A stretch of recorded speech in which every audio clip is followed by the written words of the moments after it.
Hello, UPC family.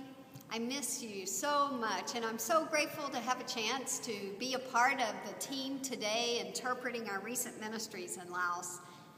As you know, I am now living in Washington, D.C., where you may have heard that sometimes people are, where's my water? Oh, there it is. Where people are thirsty for solutions. But I couldn't resist at least a little political humor because it leads us so well into the passage from Isaiah 55 that calls us not just to come to some meager watering hole, but to come as we are, debilitated by darkness or feeble with fear, to come to a place where, yes, there is water, but there also is milk flowing like the milk and honey in the land of God's covenant promises. And where beyond that, there is wine. Wine that reminds us of the table of sacrifice that you will celebrate in just a few minutes.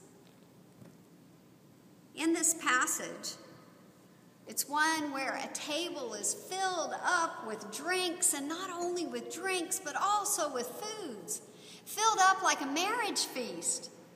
And I bring it up not only to be able to remind you that you are all invited to my wedding on April the 20th in the place where you are sitting right now, but also, especially, to say that those in this passage were invited to a feast that was like a marriage feast, and that the ones who were invited were ones who never could have conceived of being able to receive such an invitation.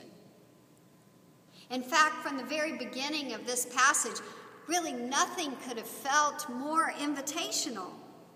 From the start, it almost yells with the Hebrew expression, "Oh yes, ho!" It means, take notice of this invitation. Know that it applies to you.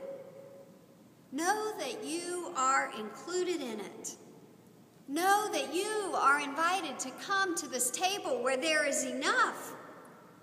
You are invited to come to this table where there is a place. You are invited to come and know that all is not lost. You are invited to come and know that there is no cost, because it is for all of you. For the Gentiles, for the Jews, for all of you. It is a table that is offered of grace.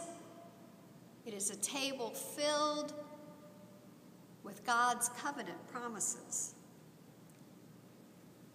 It's always been meaningful to each of us throughout the years that we've been engaged in our ministry in Laos to use language of covenant to describe it, whether it's been the computer work we've done, the education work we've done, or in recent years, the installation of the water purification systems.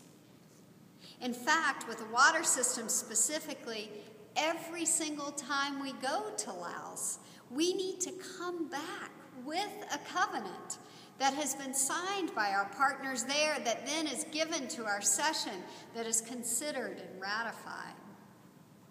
In that covenant, it outlines the different roles and responsibilities that each of us are to have in that mission. But it also reminds us of God's covenant table of grace, full and ready to fill us. We will confess to you as a team that, especially working in the often tense communist environment of Laos, that at times that has left us questioning whether or not the covenant can last, whether or not an impact has been great enough that we have had. Sometimes it has felt a little bit like Luke's story in chapter 13 of the fruitless fig tree. And we wondered why there couldn't have been even more fruit and why it couldn't have grown maybe faster.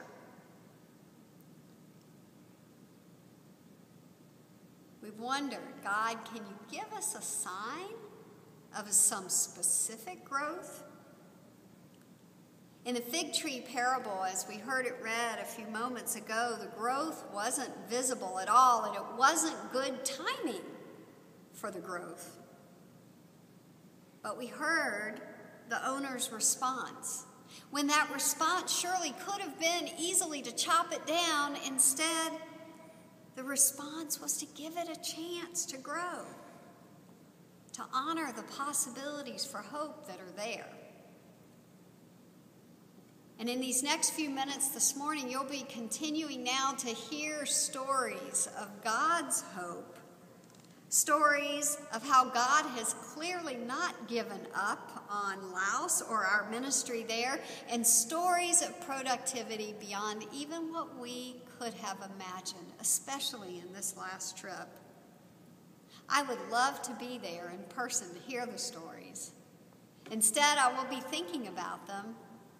And maybe together I and you can be considering how we can come and approach and enjoy the water at this table and the milk that flows in God's fullness, and especially the wine that seals those covenant promises offered.